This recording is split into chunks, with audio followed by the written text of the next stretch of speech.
going to try and keep this one short because it's late by the time I get back here from Burnley. It's not like a 5-minute job. I've still got that same cold, so you have to bear with. But I don't really know what to make of that tonight. It's like I've got two kind of split opinions on it. One that I'm leaning more towards, like, it's a good point against Leeds are a really good team.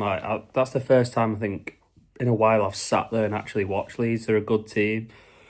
They set up really well against us, I thought, and down our left, they caused us a lot of problems. Like, they definitely tried to target Foster. I think they had a game plan, and that was to come and have a go at us, and it worked. Like, I know a lot of Leeds fans thought they were going to be conservative with the two midfielders, but I wouldn't say they were. I think they come and had as much of a go at us as quite a lot of teams have had this season, as we expected, and we dealt with it in the end with a clean sheet. But I don't know. I said after the Plymouth game, if the other two drop points, I'd have taken a point, and I am happy with a point, and I think they will be too. But I'm just left with like a burning sense of like, we didn't even try and win the game. It's just, and it's not just this Leeds game, like, right? It happened against Sunderland as well. We didn't try and win that game against Sunderland. We just had one big moment with Fleming where he should have scored and he didn't, like.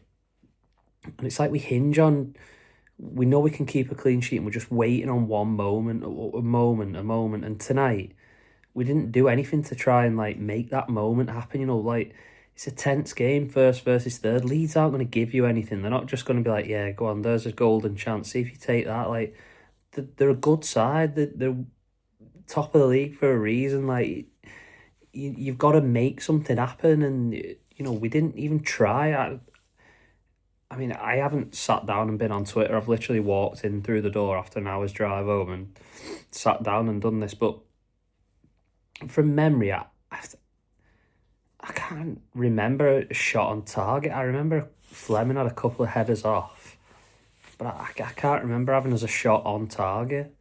I could be wrong, so don't hold me to that. But I don't remember us having a shot on target, and I don't remember them, to be fair, other than the one at the end with Trafford made a meal of. But it was just a really bad game of football, made worse by us. And we've got the point. Parker obviously wanted a point. He can come out after the game and he'll tell you we set up to win the game, and like, we didn't. We set up for a point. Let's have it right. We set up for a point, and they got what they wanted. It's not a bad point. Don't get me wrong. Like, after the results at the weekend, it's not a bad point. We've got better fixtures to close out the season than the other three. So, we're in a strong position. We've got, dare I say it, 2 winnable games coming up that, we need 6 points from. These next two, Portsmouth and Oxford. If you draw at Portsmouth, then your point tonight's no good. You've got to go and beat Portsmouth on Saturday. But I think, like, for me as well, I was just sat there watching tonight, and listen, I know a lot of fans are like, oh, I didn't want Morgan Whittaker, like, oh, he's gone to Borough, I didn't want that character in my dressing room. It's all BS, like, I'm not going to swear, but it's BS. Like, you look at that game tonight, we could have had Morgan Whittaker for 6 mil. Now, 6 mil for a player who's proven in the Championship over an 18-month period isn't expensive, because if we do go up, that player, it'll cost us probably 10 to 15 million in the Prem once we've gone up. So at 6 he was reasonable, and he's gone to Borough, and then that was a game tonight where you're thinking, like, someone like that, just a magic moment out of nothing. Like, you them magic plays, we don't really have him. And he could have come in, and you can tell me, like, he's not been great this season. He's not, but nor have Plymouth. Wayne Rooney's teams are boring. His team the other night was awful. Like, he's playing in a bad team. Like, I'm seeing the same people say, like, oh, well, we should go and sign Ollie Tanner, but not Whittaker. Like, Ollie Tanner's got 2 goals and assists all season. Like, what use is that to us? Like, with all due respect, I'm not saying he's a bad footballer. He probably isn't. I haven't seen enough of him to judge, but people are quickly to judge Whittaker off his stats and stuff like that. But he's got like 5 times as many contributions over the last 2 seasons as Ollie Tanner. And you're thinking, like, who are these people? Like, I swear, like, a lot of people just don't understand football in general. Like, I think that's where it stems from. But tonight we needed someone to kind of win us a game, and we had nothing there. Like, I wish I don't want to rip into players. I'm not, because I'll just get hate in the comments. I can't be arsed with it. Like, I'll name 3 players. I won't go into it. Foster, he's just not a left winger. I'll leave it at that, because if I go any further, we'll be here all night. Who's my next one? Fleming was poor tonight, but my uncle has a great saying. He said we could have had Van Basten up front and we wouldn't have scored, and we wouldn't tonight. Like, so I'm not going to single him out. And Josh Brownhill. So I hope Sam's not watching, because I know Sam will dance for him, but he just ghosted in a big game again. That's what he does. I'm not going to say anything else, because I know people will be on my case otherwise. But it was a game tonight where, like, I thought it was a game for Shelby. I personally think that was a game for Shelby. Someone with a big pair to come and get on the ball and dictate. You know, Brownhill shies away in them games. He just kind of loses interest.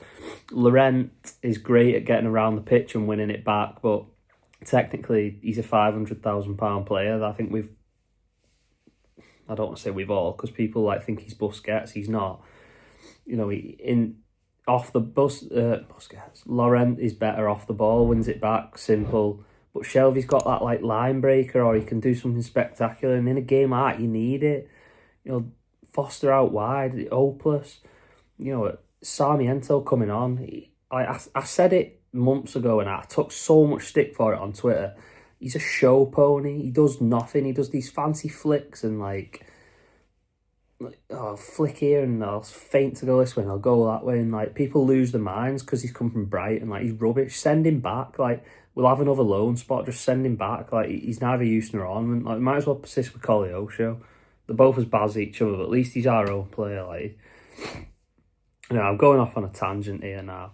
So they've a big week ahead of him. Well, how many days? Let's say, yeah, they've a big 8 days. They need 6 points from these next 2 games. That's non-negotiable. 6 points, and they need two.